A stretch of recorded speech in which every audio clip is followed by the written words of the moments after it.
Елена, успесите во твојата кариера како хор мајстор и диригент се бројни. Успеа да стигнеш до светските оперски сцени. Последното признание дојде од Данска. Од следната година ќе бидеш уметничка директорка на двата хора на Данското радио.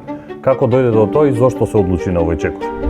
Првото прашање на интервјуто ме прашаа зошто сакате да ја добиете позицијата. Јас реков заради мојата амбиција.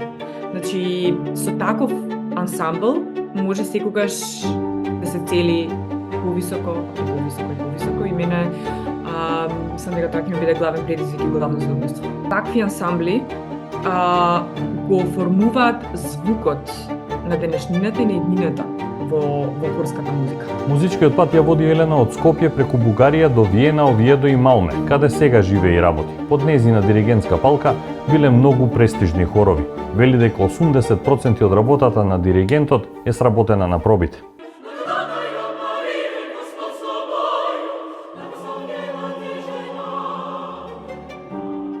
Диригент и ансамбл, дали е тоа хор или оркестар, е како врска.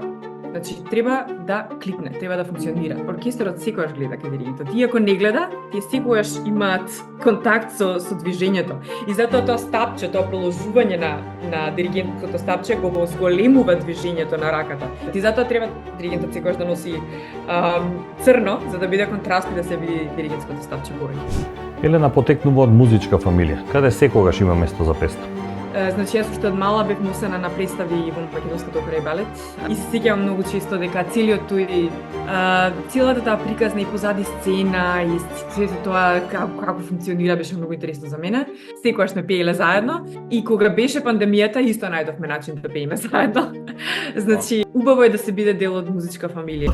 Што ми е мило и драго, во Струга града мамо дуќан да имам.